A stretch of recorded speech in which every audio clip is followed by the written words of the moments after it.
Thank you. We've learned a lot about the prairie and the blue stem in particular. And what we found is that if you let the prairie kind of get back to its natural beginnings, Jerry helped us a lot with outlining what we needed to do. The previous owners had really, I would say, abused the grass and cut it clear down to the stem late in the fall, so it didn't have much growth on it for the winter and didn't store much energy, and hadn't been real aggressive on the invasive species. And the prairie grasses have really come back. When you treat them properly, they really grow well as they're native to this area. So it's been a great experience, and I agree with Jerry. I think this grass looks as good as it has since we moved in 8 years ago. Learned a lot about the conservation easement, and working with Jerry and the land trust over the years wasn't anything like I had heard. And what it was a very positive experience in keeping the grasses and the trust in good shape, and very easy to work with.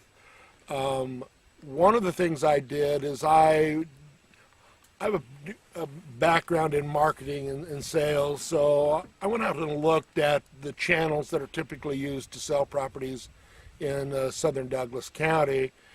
And the typical property sellers are really focused on more ag-related businesses and or country homes. And the property really doesn't fit that very well.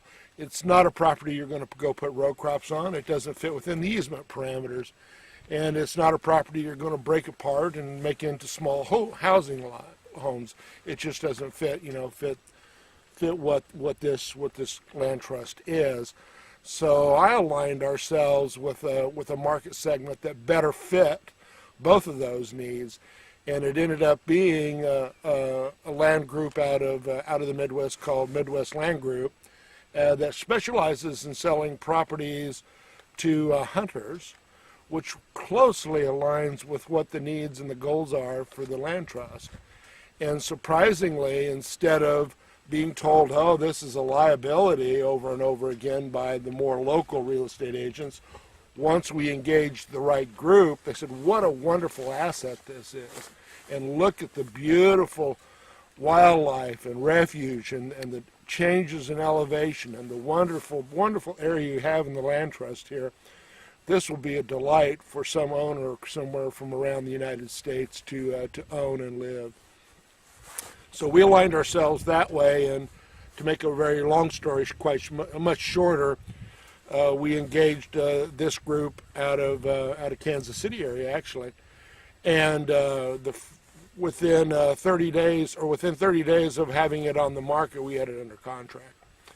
And that was from a group of people. We had 3 different groups come visit us, one from Florida, a group from Tennessee, and another group from Wisconsin that had seen the property, loved the idea of the land trust, and loved the idea of a hunting property and the seclusion and where it was located relatively close to the University of Kansas.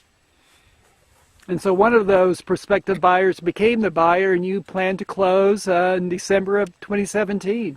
Yes, the initial group, the Florida group, the husband and wife are both bow hunters. They fell in love with the property. They love the land trust. The husband is also an environmentalist, and he really loves what we've done with the grasses and what the land trust has done.